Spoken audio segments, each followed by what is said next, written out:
Est-ce que... Oui, c'est bon, j'ai Up vérifié. arrive in the canyon, that's where I long to be, with my three good companions, just my rifle, pony and me. Microciné, bonjour ou bonsoir, ça va dépendre de l'heure à laquelle vous allez découvrir cette nouvelle émission. Alors, aujourd'hui, on va parler d'un film qui va sortir bientôt, le 8 avril.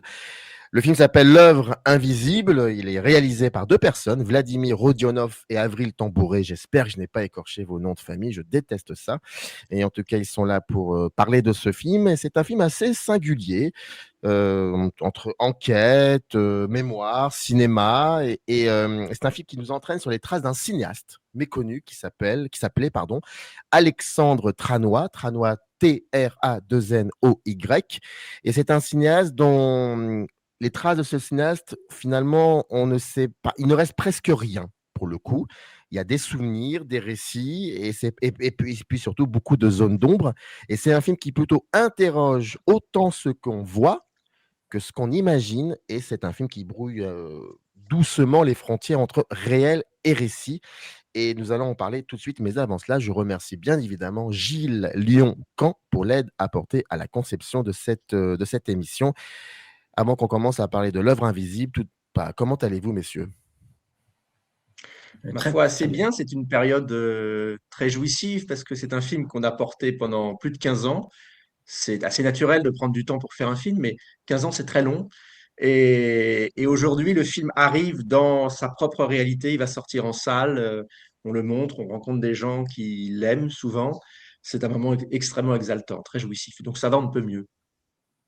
Oui, oui, c'est assez, assez extraordinaire ce qu'on vit là, parce que on en parlera. C'est un film qui a failli ne pas voir le jour à plusieurs reprises. Et donc là, chaque projection est un petit miracle, notamment dans les festivals. On a des retours très chaleureux, et puis la presse aussi en ce moment, avec les projections de presse, et puis bientôt le public le 8 avril. Comment vous êtes tombé sur ce personnage, Alexandre Tranois? Comment ça s'est passé, cette rencontre avec ce cinéaste que moi-même, je ne connaissais absolument pas et que j'ai découvert via le film? Comment vous avez croisé ce sacré personnage? Bah, nous, on ne le connaissait pas. Et c'est arrivé par accident. Il nous est tombé sur le nez un petit peu par mégarde, par le biais d'un entremetteur et pas des moindres, qui était Jean Rochefort. On le côtoyait un peu, on le connaissait un peu. Moi, j'avais fait un documentaire sur Charles Denner, qu'il avait connu, donc je l'avais interrogé. Et Rochefort nous a un petit peu piqué au vif en nous parlant de Tranois, avec cette espèce de flegme qu'il avait en disant comment, mais vous ne connaissez pas. Alors évidemment, et quand un type comme Rochefort vous parle, et c'était il y a 15 ans, donc on était très jeunes, on avait 22, 23, 24 ans. Nous, Rochefort, c'est immense, quoi. Donc on se sentait d'abord extrêmement gratifié. Il nous accordait sa confiance. Et puis on se disait, mais pourquoi il nous parle de ça? Qu'est-ce que c'est? Et il nous racontait des histoires fabuleuses.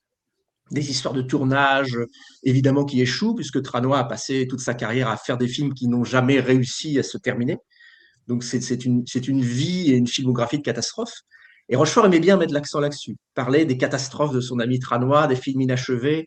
Et ça nous faisait un peu saliver, et on a senti qu'il nous amenait vers l'idée de dire, intéressez-vous à ce type-là, ça vaut la peine. Voilà, c'est comme ça que c'est arrivé. Mais qu'est-ce qui donne aussi l'envie de faire un film à partir de rien? D'une trace très, très, très fragile. Comment on peut avoir, alors peut-être l'âge aussi qui dit, que vous disiez, c'était, voilà, vous avez 22, 23 ans, mais c'est quand même un film qui part de rien. Oui, alors il y avait effectivement des souvenirs assez intenses, en fait, quand Rochefort nous en parlait. Il y avait son œil qui brillait. Il retrouvait quand il nous en parlait, il parlait un peu de sa jeunesse. Et donc il y avait Mmh. quelque chose qui était assez enthousiasmant, en fait, quand il en parlait. Et puis effectivement, on a senti quelque part, s'il nous racontait ces histoires, c'était pour qu'on se les approprie. C'était pour qu'on en fasse quelque chose. Puis à force qu'il nous raconte, on s'est dit, bon, on va le filmer. Et puis ensuite, il nous a mis en contact avec Claude Lelouch, qui avait travaillé avec lui, avec Jacques Perrin. Et donc, on les a filmés aussi. Et voilà, et petit à petit, on a été obsédés par ce personnage. Plus on interrogeait des gens, plus on cherchait des traces de ces films, moins on trouvait de choses. Donc, c'était assez curieux. On pensait qu'on pourrait faire ce film en quelques années ou 1 ou 2 ans. Et en Mmh. fait, plus ça avançait, plus il y avait on découvrait des choses, on découvrait des films qui n'avaient pas été achevés, des projets qui donnaient un peu envie, avec des castings toujours, enfin qu'il a quand même tourné avec Mastroianni, avec Lino Ventura, avec Marlène Dietrich même. Donc, à chaque fois, voilà, on découvrait d'autres choses, et on avait envie d'en savoir plus, et on se disait, on va bien finir par trouver quelque chose. Et non, plus le temps passait, et moins on trouvait. Il y a comme ça C'est-à-dire une espèce qu'on a envie de faire oui, un pardon. film sur une œuvre invisible, nous, au départ, hein. Comme le Mmh. dit Vladimir, on avait la sensation d'avoir découvert une sorte de chaînon manquant du cinéma, tu vois. On se disait, on a un trésor, il y a des grands noms qui nous en parlent, on va trouver des extraits de films. Avec un peu de bol, on a affaire à un type qui vaut la peine, quoi. On va le réhabiliter. Quelle aventure extraordinaire, tu vois, un type oublié comme ça, c'est un schéma narratif très classique, mais du coup, c'est très excitant. Et puis, évidemment, ça se passe pas comme prévu, quoi. Et c'est là où le film s'accomplit tel qu'il devrait être. Mais comment vous pouvez expliquer que ce cinéaste, parce que ça reste quand même un cinéaste, il n'a pas été mentionné par exemple, parce qu'il arrive à une période de l'histoire du cinéma en France, quand même une période assez sympathique, enfin très, très excitante, qui est la Nouvelle Vague. Comment imaginons qu'il a été un peu mis de côté, même pas mis de côté, qu'on l'ait complètement oublié? Je pense qu'il était un peu en marge, Tranois. Je pense il a eu des amis cinéastes, on a eu des témoignages, mais il est arrivé avant la Nouvelle Vague avec des propositions un peu différentes, peut-être un peu trop en avance. Puis après, il faisait pas partie de la bande des Cahiers ou autre. Il faisait pas partie Mmh. d'une bande en particulier. C'était, je pense, un individualiste. Donc, il y a, quand on retrouve un peu dans les revues de cinéma de l'époque, on voit son nom mentionné. Mais ça reste voilà, des bribes de projets, etc. Puis comme il n'y avait pas de film, à un moment donné, il n'y a pas de raison pour les critiques, les encyclopédies d'en parler. Alors oui, c'est un cinéaste, mais sans film. Donc c'était de ce paradoxe-là, on a essayé de tisser un récit. Mais est-ce que dans la conception même de la construction narrative, le fait de préserver constamment cette part de mystère, est-ce que c'était quelque chose, qui est venu à vous? Ou vous l'avez dès le départ voulu le cultiver? C'est vraiment venu à nous, hein. Parce que nous, au départ, on voulait vraiment un film en pleine lumière. Tu vois, on voulait Ouais. rompre cette espèce de chape un peu d'oubli qui le recouvrait. Et on pensait vraiment qu'on avait affaire à un type, allez, c'est un mot galvaudé, mais un peu génial. C'est comme ça qu'on nous le présentait. Rochefort nous en parlait comme d'un type, s'il avait pu finir un film, ça aurait changé les choses. Il aurait compté dans l'histoire. Et quand on voyait Anouk Aimé, quand on voyait Carrière, c'est des gens à qui on la fait pas. C'est-à-dire, c'est des gens, ils savent qui ils ont en face d'eux. Et 30 ou 40 ans après, ils nous parlaient de Tranois et on voyait quelque chose en eux qui se réveillait, ils étaient heureux d'en parler. Donc on se disait, là, il y a du solide. Donc évidemment, on voulait le réhabiliter. Et c'est vrai que le mystère, on l'a découvert au fur et à mesure. Et c'était assez captivant parce qu'on ne l'a pas identifié tout de suite. C'est au fur et à mesure en découvrant qu'on n'arrivait pas à trouver les films, ce qui est très étrange. Mais finalement, en trouvant autre chose, en trouvant des bribes de scénario, des dessins qu'il avait faits, en découvrant qu'il avait inspiré d'autres projets, en découvrant aussi une face sombre du personnage, parce que tu parlais de l'oubli, mais c'est un type qui était quand même un peu escroc sur les bords. C'est-à-dire qu'à force de ne pas faire des films, il devait déployer une énergie folle pour continuer à convaincre, pour continuer à fédérer, continuer à trouver des arguments pour que les gens le suivent, alors qu'il savait très bien, tout le monde savait bien qu'il n'arrivait pas à faire ses films. Enfin, normalement, on disparaît. Dans ces cas-là, on arrête, on change de métier, on fait un autre. Lui, il a tenu 20, 25 ans comme ça, à initier des projets, à convaincre encore des acteurs et des grands noms. Et donc, il avait toujours des astuces proches de la malhonnêteté parfois. Il prenait de l'argent sur un projet qui était un projet bidon pour monter un autre film qui, lui, était complètement dans la marge, qui se cassait la gueule. Donc, il se mettait en dette, il était tricard partout. Enfin, voilà, c'est une sorte de château de cartes comme ça. Donc, plus on avançait, plus on découvrait ces facettes multiples du personnage qui parfois n'étaient pas réconciliables. On se dit, ah bon, il était là, il faisait ça, mais en même temps, il pensait ça, il disait ça à cet endroit-là, il a déçu tel acteur qui ne veut pas nous parler, il y a des acteurs qui ont refusé de nous parler. Et puis d'autres nous disaient, mais vous avez raison, il faut continuer. Tout ça était follement romanesque, en fait.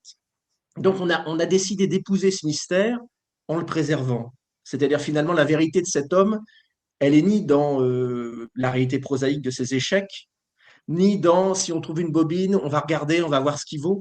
Elle est dans le sillage, quoi, dans cette espèce de mouvement qu'il a de continuer à tenir et à faire presque de son parcours une œuvre. Parce que tous les gens qui nous en parlaient comme d'un être qui se vivait comme un personnage de roman. Et ça, c'est fabuleux pour des jeunes cinéastes comme on était de dire on a découvert une sorte de Don Quichotte, quoi. Là, il y a un récit fabuleux à livrer, tu vois. Donc le Oui, mais mystère est venu peu à peu. il y a aussi quand même une Shkumun. Dès le début du film, il y a une foumoune. Faut quand même raconter cette anecdote. Ah oui, oui, lui, en fait, Tranois s'est posé la question, est-ce qu'il est maudit? Parce que c'est vrai qu'il a eu une série d'échecs. Alors peut-être qu'il les a poursuivis, peut-être que quelque part il les cherchait. Mais en tout cas, au début, il y a forcément un film qui a scellé ça. C'est son premier film qu'il a tourné de façon totalement indépendante en Italie, je pense inspiré par le néoréalisme italien. Et il est parti là en petite équipe, tourner ce film. Claude Lelouch raconte le tournage parce qu'il a été son assistant à ce moment-là. Claude Lelouch était très jeune et a suivi Tranois. Et puis le film a fini par se monter, bon an, mal an, a été sélectionné au Festival de Cannes à l'époque. Et effectivement, le film n'est jamais arrivé à bon port. C'est-à-dire qu'il y a eu un Oui. accident qui fait que les bobines ont disparu. Donc, est-ce que ça a scellé quelque chose où il s'est dit, bon, en fait, voilà, mon cinéma est voué à disparaître. Est-ce que ça l'a blessé? Est-ce que quelque part, ça l'a pas arrangé parce que est-ce que le film était si bon que ça? Et le loup, je dis, il y avait une bobine qui était vraiment très forte dans le film. Voilà, le reste, c'était un premier film, quoi. Mais quelque part, ça a créé sa légende. C'était le cinéaste dont on n'a pas vu le film. Et il a un peu capitalisé là-dessus. Donc, oui, après, il a eu beaucoup de malchance. Il y a eu, je pense, des producteurs pas très honnêtes dans son parcours. Il y a eu des films qui se sont arrêtés parce que tout d'un coup, un comédien décédait, etc. Donc, il y a eu une part de malédiction, mais on ne peut pas le résumer à ça.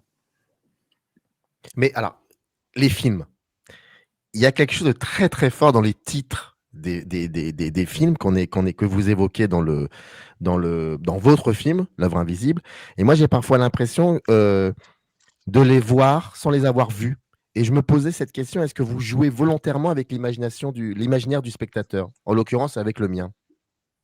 C'est-à-dire que je pense que c'est la force de Tranois. C'est-à-dire que nous, quand on sortait un film, par exemple, on a Rochefort qui nous dit, je me souviens, j'ai tourné dans Le Serpent de Gibraltar. Alors déjà, le titre, on est en 58, Serpent de Gibraltar, il y a Lino Ventura et Rochefort nous dit, c'est moi qui joue le serpent, je joue le mal qui entoure Lino, qui joue un agent secret. Enfin, on se dit, waouh, waouh, waouh. Comme toi, on le voit, tu vois.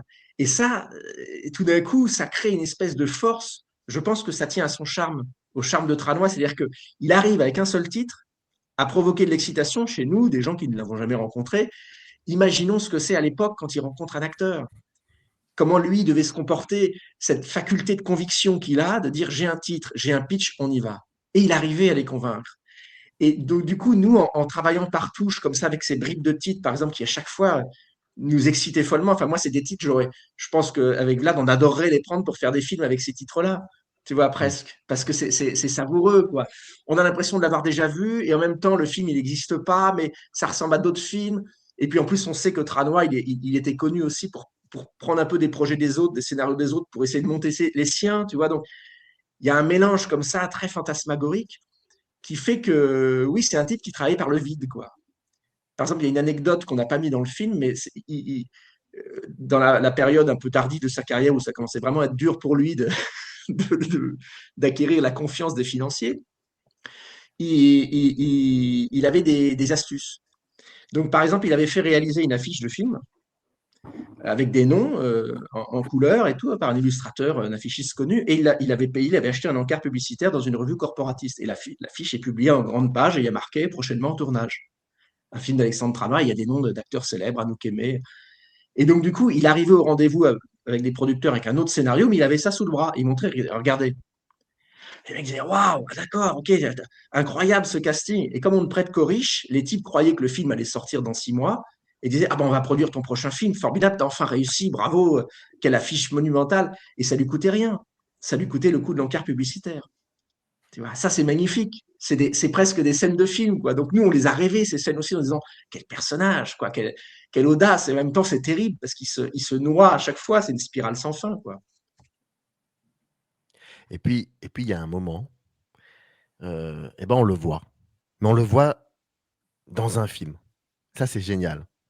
C'est que il est tellement invisible qu'il renaît en fiction, à l'intérieur même d'une fiction, d'un film de Fellini. Et je me posais la question, parce qu'on voit très très peu d'images directes, mais la présence est toujours là. Et je me demandais comment on peut construire une présence au cinéma quand on n'a presque pas de matière. Et quand on en a, c'est très émouvant. Effectivement, quand on s'est rendu compte que, au bout d'un certain temps, de certaines années, qu'on ne retrouverait pas d'images de Tranois, à la fois des images de ses films et même des images de lui. On a retrouvé quelques photos, on a même retrouvé, vous verrez dans le film, quelques images filmées, mais ça restait quand même peau de chagrin. Donc, comment s'est posé cette question? Comment on peut faire un film sans images? Comment on invente un langage pour pouvoir raconter cette histoire? Parce qu'au départ, le film était un documentaire assez classique dans sa forme. On racontait dans notre esprit l'enfance de Tranois, ses états biographiques, ses premiers films, etc. etc. Et là, on s'est dit, mais comment on peut donc remplir ce vide? Et c'est à ce moment-là qu'on a décidé de raconter le film à la première personne, c'est-à-dire que Avril a fait plusieurs documentaires sur des figures du cinéma ou de la bande dessinée, en mettant en scène un personnage de narrateur, en racontant sa quête, en disant voilà, j'ai été fasciné par un tel, ensuite j'ai pris ma caméra, j'ai commencé à filmer, etc. Et on a décidé d'adopter ce langage afin de raconter les méandres intérieurs du narrateur. C'est-à-dire que le film n'est plus seulement un film sur un réalisateur qui n'a pas réussi à faire de film, mais ça devient un film sur un cinéaste, un jeune cinéaste qui rêve, qui est très fasciné par le cinéma de cette époque-là, et qui s'embarque dans ce voyage à la rencontre d'Alexandre Tranois, retrouve petit à petit tous les gens qui l'ont connu, qui l'ont fréquenté, et puis échoue dans sa quête d'image, cherche à s'approcher du mystère de ce personnage, cherche à approcher son aura, et essaie de restituer cet être-là dans les creux de son existence. C'est vrai qu'effectivement, en travaillant, je me permets juste parce que il y a quelque chose dans ta question qui me chatouille et qui rejoint des préoccupations profondes. C'est que moi, j'aime les films avec un rythme lent. J'aime les films qui arrivent à créer l'attention du spectateur. Pas une attention de stimuli, c'est-à-dire d'excitation, mais une attention où tout d'un coup, on descend le rythme. Et au bout d'un moment, certains éléments qui sont absolument anecdotiques dans un film au rythme trépidant prennent un éclat particulier. Et c'est vrai qu'on a essayé de travailler ce film-là de cette manière, c'est-à-dire au début, comme on l'a vécu, on a beaucoup de rencontres, il y a beaucoup d'intervenants, on a des histoires de cinéma fabuleuses avec des noms, Anouk Aimée, Rochefort. Et puis tout doucement, ça se réduit, ça se restreint, quelque chose s'écarte comme ça, il y a de moins en moins de découvertes. Et du coup, la moindre découverte qu'on avait sur Tranois avait pour nous une espèce de nous frapper terriblement et avait une valeur terrible. Une silhouette qu'on pouvait apercevoir dans un extrait, comme là, dans ce film de la Strada, où il a été figurant avec une histoire absolument rocambolesque, où il se glisse sur le tournage de Fellini. Le simple fait de le voir en arrière-plan de Giulietta Massina, pour nous, c'était fabuleux. C'était un moment inoubliable. Comment traduire ça au spectateur? Comment essayer de lui montrer que cet homme-là, cette silhouette floue, c'est un type qui aurait pu compter dans l'histoire du cinéma. Cette fascination-là, cette espèce de captivation qu'on avait qui nous a tenus pendant 15 ans. Ben voilà, il fallait écarter tout ce qui était de l'ordre de l'accessoire et essayer de se resserrer sur des micro-fragments qui, dans la lenteur, prennent une force particulière. Ça, c'était très excitant à faire. Et puis, si je me souviens bien, sur la photo, il fait une acrobatie. Bon, bref, il fait une espèce de cabriole ou je ne sais quoi. Donc, il est dans un mouvement assez prononcé. Mais à un moment, il vous a échappé, ce personnage, parce que vous avez mis plus de 15 ans à le faire, ce film. Donc, j'imagine qu'il y a un moment, ce personnage peut vous échapper. Est-ce que ça s'est passé réellement comme ça? Absolument. Plus d'une fois, en fait, c'était quand même paradoxal, ce film, parce qu'à la fois, on était absolument emballé par ce type et par les histoires qu'on rencontrait. On avait envie de le suivre et de le rattraper. Et on s'est rendu compte qu'on était un peu en quête d'un fantôme de cinéma. Et bizarrement, il a commencé à nous arriver à notre film, des choses qu'on n'a jamais vécues sur nos autres projets. C'est-à-dire que on trouvait des producteurs, et puis finalement, ça marchait pas. Et puis les partenaires financiers du film se retiraient parce qu'ils disaient, mais non, c'est pas intéressant, en fait, Tranois. Oui, bien sûr, Rochefort. Ah oui, oui, ça pourrait être un grand réalisateur, mais c'est quand même que des échecs. C'est pas vendable. Bon, c'est trop négatif. Et nous on disait, mais non, vous avez rien compris. C'est Don Quichotte, c'est Cyrano, le personnage est incroyable. C'est un rêveur sublime. Et puis, ils disaient, mais non, les échecs, c'est pas vendable. Et hop, on perdait un financier. Et du coup, tous détricotés. Et ça se passait toujours comme ça, tu vois. Et au bout d'un moment, on se dit, mais on n'aurait pas dû s'intéresser à ce mec, en fait. C'était une erreur. On aurait dû, on va s'arrêter. Parce qu'à côté, on arrivait à faire des films, mais ce film-là s'enlisait en permanence. On le redémarrait, on repartait, on trouvait un truc. Et à nouveau, ça panait. On disait, mais la Scoumoune, elle est contagieuse. Et donc, plus d'une fois, on a arrêté, on a repris. Et on ne pouvait pas le lâcher en même temps. Donc, il y avait cette espèce de tension, tu vois, qu'on a finalement intégrée dans la narration du film. Et ça a été une planche de salut en disant, nous, on ne sera pas les auteurs d'un film inachevé. Ce film sortira un jour. C'est ça qui nous a tenus.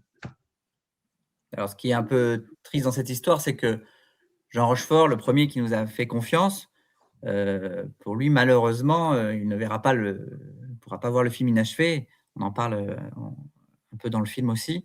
Et forcément, c'est voilà, c'est tout Anouk Aimée, Jacques Perrin, Jean-Claude Carrière aussi, le scénariste qui a travaillé avec Tranois sur 2 films. Voilà, ils nous ont fait confiance, ils nous ont livré leur récit, leurs souvenirs et on pourra, voilà, on avait fantasmé de leur montrer le film, de pouvoir être assis à côté d'eux à l'avant-première et ça ne pourra pas se passer. Alors, heureusement, voilà, dans le regard du public, dans le regard des gens qui voient le film, on retrouve, voilà, eux maintenant deviennent les spectateurs de ces histoires et on retrouve l'enthousiasme qu'on avait connu quand on les a filmés à l'époque. Non, mais c'est vrai qu'il y a un casting assez impressionnant dans ce film. On va même jusqu'à écouter Édouard Baird, qui avait, je crois, un projet de faire un film sur lui, dont le scénario aurait été coécrit avec Patrick Modiano. Enfin, c'est assez impressionnant tout cela de voir puis se dire que lui-même a fait jouer Ventura, Dietrich, qui est une espèce c'est pas sa muse, mais c'est son actrice préférée, je crois, si je me trompe pas.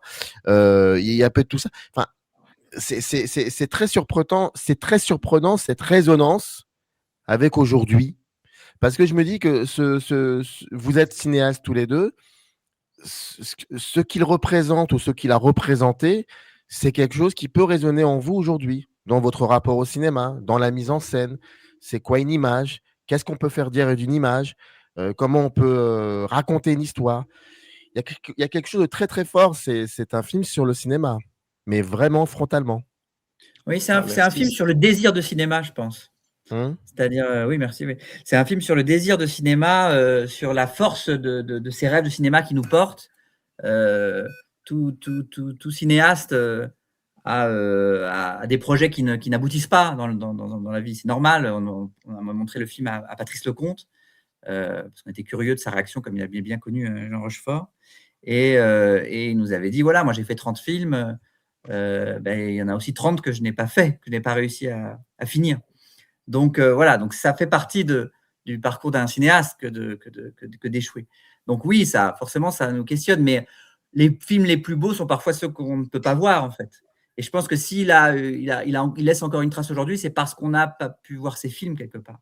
C'est-à-dire que peut-être que s'il avait fini 1 ou 2 films, on aurait vu, voilà, et ça s'inscrit dans une époque, c'était des films plus ou moins intéressants, etc. Là, aujourd'hui, on peut encore rêver à ces films.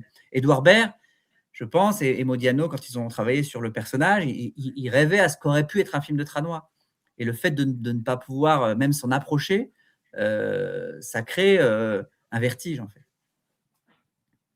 Et puis quand tu parles du casting, c'est touchant parce que nous, pendant longtemps, on a reproché à ce film quand on passait en commission, on disait, c'est pas un film qui parle du monde d'aujourd'hui.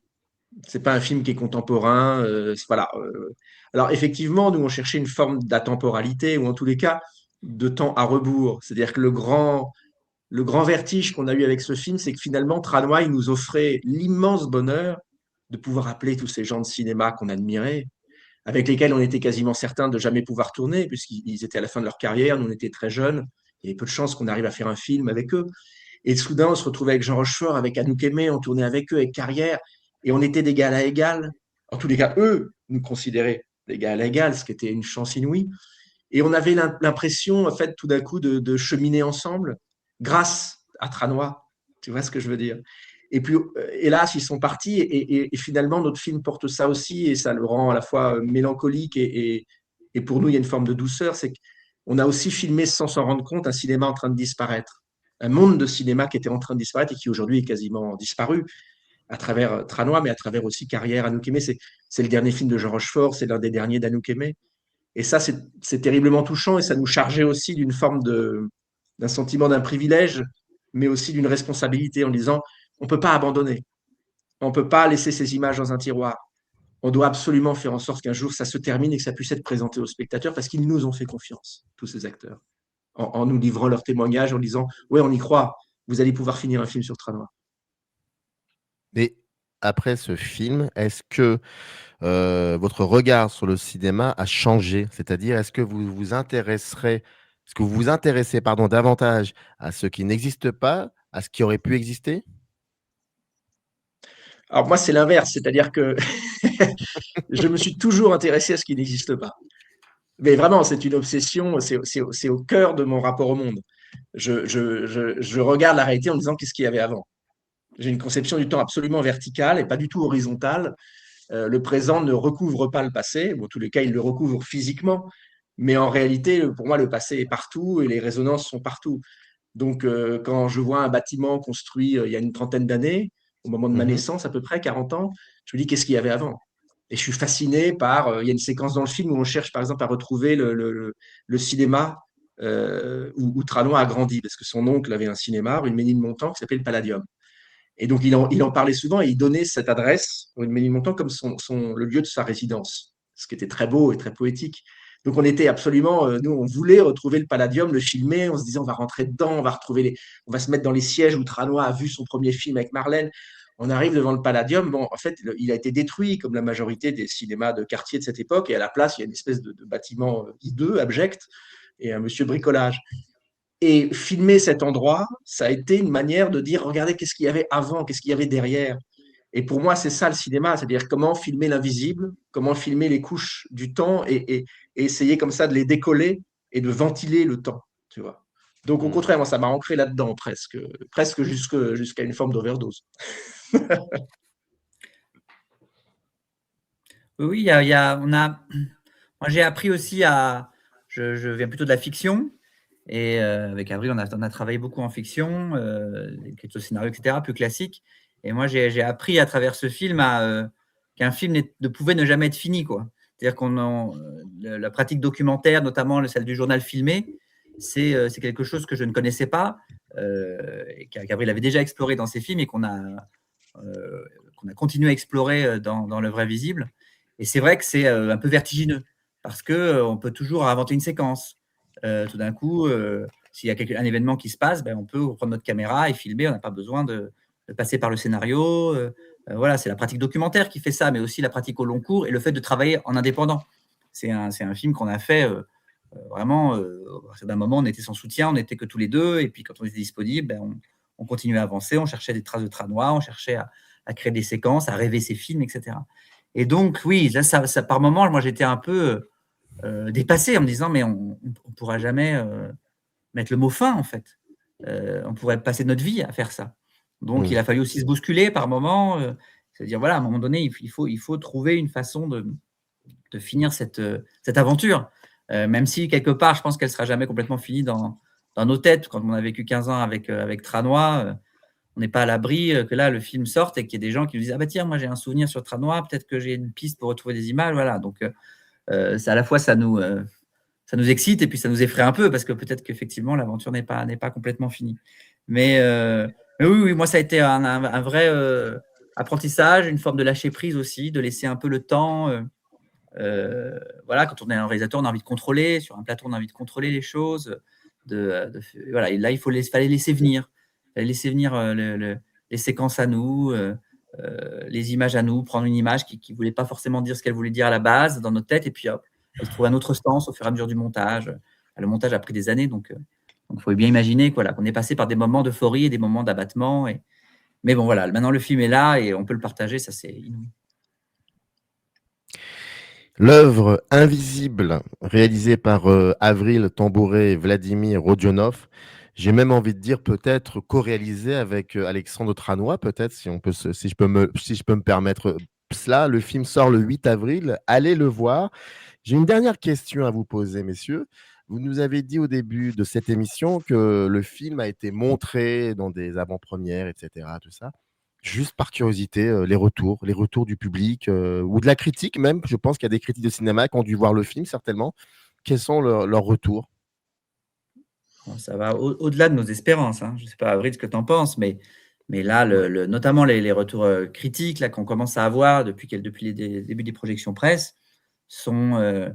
C'est un film qui parle aux cinéphiles, donc on s'attendait à ce qu'il y ait une sorte de bienveillance. Oui. Mais là, non seulement ils découvrent cette histoire comme nous, et en plus, ils sont très sensibles à la forme qu'a pris le film, aux méandres qu'on a suivis, à cette forme d'aporie aussi, de ce travail sur comment faire un film sans images, on le disait. Voilà, donc on lit, on reçoit des retours très chaleureux, et dans les festivals aussi, le public est très curieux du personnage d'Alexandre Tranois. Il y a quelque chose de touchant dans le public, c'est qu'en fait, les gens qui cheminent avec cette histoire et qui rencontrent Alexandre Tranois, alors il y a ceux qui sont un peu perturbés quand même par sa vie, parce que c'est un destin étrange, qui disent mais quand même une vie remplie d'échecs. Et puis il y a des gens qui nous disent mais il nous libère de quelque chose, cet homme. Il nous libère de l'assignation à notre propre identité. C'est-à-dire que tout d'un coup, il apparaît tellement multiple. Il prend des pseudonymes pour faire un projet, il change de projet, il se réinvente à chaque fois. Au final, il passe son temps à échapper à ce qu'on attend de lui. Il échappe à ses échecs et il rebondit en permanence. Il est partout et nulle part à la fois. Il disparaît en 80, mais beaucoup de gens nous disent, mais ça se trouve, il est encore vivant. Enfin, les gens s'emparent de lui et commencent à le rêver aussi. Et ça questionne les gens sur la valeur d'une vie. Nous-mêmes, voilà, qu'est-ce que ça veut dire faire un film? Qu'est-ce que ça veut dire le réussir? Est-ce que la sortie d'un film, c'est vraiment son acte de naissance? Est-ce qu'après tout, un film qu'on a dans notre tête, il n'est pas plus vivant qu'un film réel? Et c'est Carrière qui nous disait ça, c'est pas dans le film, mais ça fait partie des phrases qui nous ont aiguillés dans la recherche sur Alexandre, c'est que il disait est-il besoin d'écrire un livre pour être un romancier? Est-il besoin de faire un film pour être un cinéaste? Question à laquelle nous sommes bien peu à pouvoir répondre. Et ça, c'est la question d'Alexandre Tranois, je pense, qu'il nous pose et qui, effectivement, nous n'avons pas de réponse. Lui en avait peut-être une, mais c'est ça qui est beau, il n'y a pas de réponse. Voilà. On peut continuer à chercher. Ça me rappelle, je ne sais plus quel livre que j'avais lu, où à un moment, un gars qui essaye de faire des films disait à sa copine, j'arrive pas, j'arriverai jamais, mais tu sais, j'ai des films dans ma tête et je t'assure, ce sont des chefs-d'œuvre. Voilà, on pourrait dire ça comme ça. L'œuvre invisible, réalisée par Avril Tambouret, Vladimir Rodionov. Le film sort le 8 avril. Faut y aller, faut aller le voir. Et n'hésitez pas à écrire des commentaires sous cette vidéo. Je crois que vous en aurez des commentaires. En tout cas, c'est découvrez un cinéaste que moi-même, qui suis assez cinéphile, je l'avoue, je ne connaissais absolument pas. Donc, j'étais assez frustré de ne pas connaître Alexandre Tranois. Merci à vous deux de nous avoir fait en sorte de remettre au goût du jour la trace de Alexandre Tranois. Merci à vous deux, c'était un plaisir. Merci beaucoup. Merci beaucoup. Générique. Arrive in the canyon, that's where I long to be, with my 3 good companions, just my rifle, pony and me.